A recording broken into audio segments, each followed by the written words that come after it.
Ever think back to those old family road trips? Yeah. You know, packing up the car, Yeah. getting ready to hit the open road. Mm-hmm.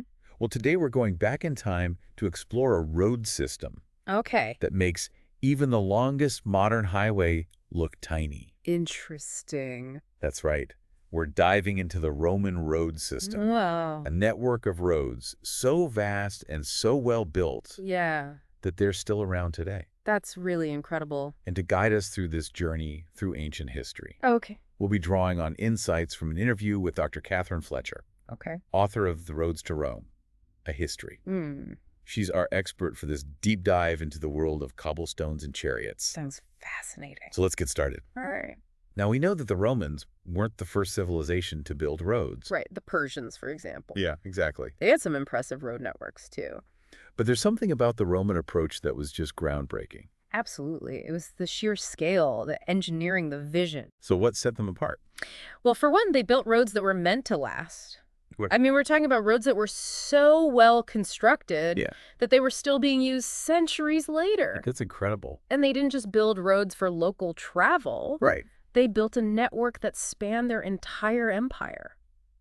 So you're saying you could travel from one end of the Roman Empire to the other? Yeah, pretty much. Wow. Imagine going from, say, sunny Spain all the way to the bustling markets of Syria, That's mind-boggling. all on paved roads. On paved roads. It's hard to fathom how much work went into that. And Dr. Fletcher makes a really interesting point in her book. What's that? She says these roads weren't just about getting from A to B. They were also these really potent symbols of Roman authority. Oh, I see. Yeah, think about it. Okay. Every mile or so, you'd come across a milestone. Yeah. But these weren't just marking distances. Right. They would boldly proclaim the name of the current emperor. Oh, wow. So it was like a constant reminder? Yeah, it was a constant reminder of who was in charge. Like a giant billboard campaign, but etched in stone, Exactly. spread across the entire empire. And those early roads in Italy, Yeah. they were especially crucial I can see how. for solidifying Roman control, connecting elites, and just really fueling that early Roman trade. Like the Via Appia, Ah, the Via Appia, the Queen of the Roads, as they called it. the queen of the roads. Linking Rome with Brindisi, a vital port for trade with the East. Yeah, Dr. Fletcher describes it as this vital artery for consolidating Roman power. It makes sense. But even with their incredible engineering skills, Yeah. how did they manage to build through some of that really challenging terrain? Well, it was a combination of manpower ingenuity and some seriously impressive engineering. Give me an example. Take the Furlow Tunnel, for instance. Okay, the Furlow Tunnel, This tunnel was carved through solid rock around 220 BCE. 220 BCE. And get this, it was still in use up until the 1980s. So a tunnel over 2,000 years old Yeah. was still functional in the 20th century. I know, it's mind-blowing, right? That's just amazing. It really shows you just how durable Roman construction was. Yeah. But also their determination to overcome any obstacle. But they weren't always obsessed with perfectly straight roads, were they? Not always. Yeah. Dr. Fletcher emphasizes that the Romans were also pragmatic. Okay. If it made more sense to incorporate an existing road, they would. Hmm. And if a less direct route was more efficient or cost-effective, Yeah. they would go for it. So it wasn't always about those ruler straight paths we often picture. Exactly. They adapted to the terrain when they needed to. Fascinating. So we've got these roads snaking through Italy, Yeah. connecting cities, fueling trade, projecting Roman power. Right. But their reach went way beyond Italy, didn't it? Oh, absolutely. I mean, we're talking about a road system that stretched from Spain and Portugal in the west Yeah. all the way to Syria in the east. It's hard to imagine how they managed that. I know, and it wasn't just about military control either. Right. These roads had a huge impact on the economies and cultures of the regions they passed through. Like in Britain, Yeah. where those roads helped to stimulate economic growth and connect local communities. It's really amazing to think about how these ancient pathways shape entire regions. It is. And Dr. Fletcher mentions a Roman road that was discovered in Stirling, Scotland, Stirling, Scotland. miles beyond Hadrian's Wall. Wow. Which reminds us that the Roman road system wasn't this single uniform thing. No, not at all. It was a complex network with different levels of roads, each serving a different purpose. Right, you had the major long-distance routes, Yeah. but you also had this whole network of smaller roads. Yep. Private roads, even paths for moving livestock. It sounds almost like a modern transportation network. The parallels are pretty striking. So they had major highways, back roads, private lanes, Yeah. even livestock trails. And just like we have traffic laws today, Okay. the Romans had developed over 60 traffic laws by the 5th century. 60 traffic laws. Can you imagine?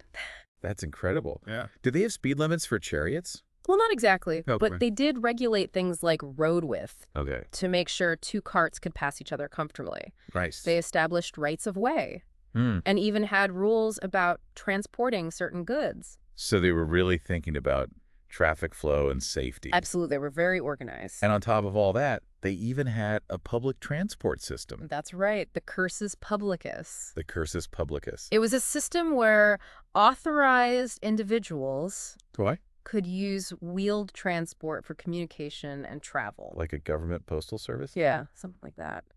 That's incredible. So they had public transport in ancient Rome. They did. It was pretty advanced for its time. No wonder it took over 1,000 years for something similar to reappear in Europe. Yeah, it was quite a feat. But let's not forget about the people who actually traveled these roads. Right. What was it like to be on the road in the Roman Empire?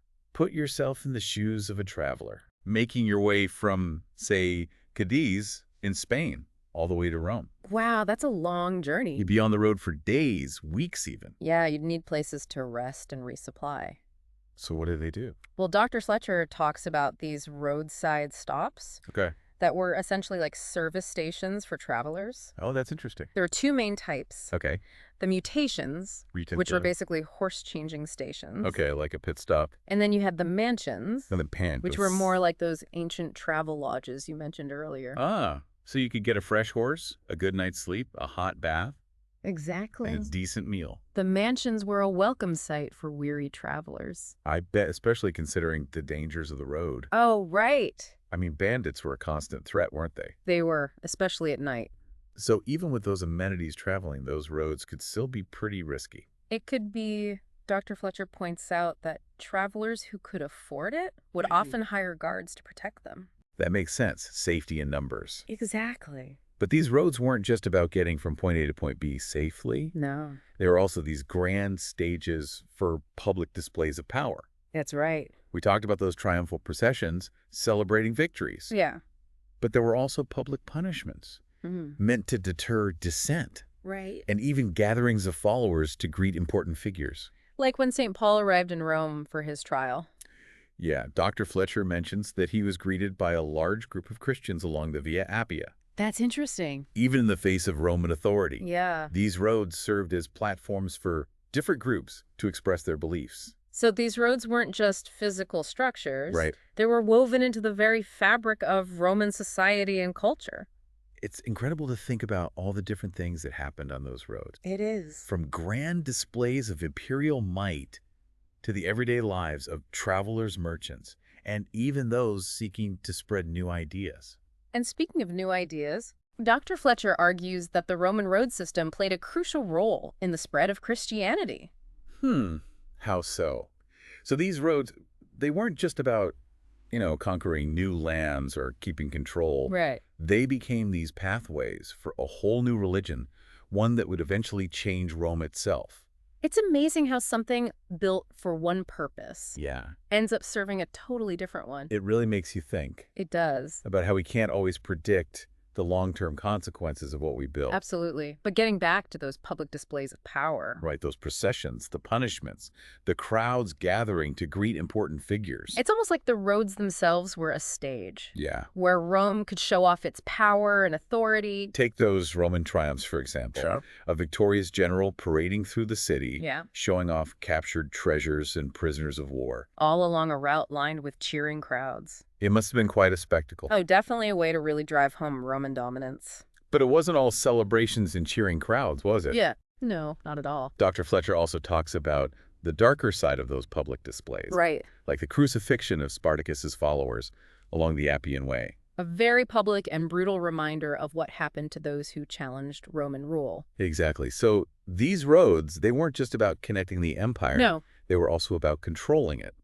It's interesting how this same infrastructure that facilitated communication and trade also served as a tool for maintaining order and suppressing dissent. It's a reminder that those impressive Roman roads, they ultimately serve the interests of the empire. But then we see this fascinating shift. What's that? The role those same roads played in the spread of Christianity. Right. People like St. Paul used this vast network to travel and preach. And later on, Yeah.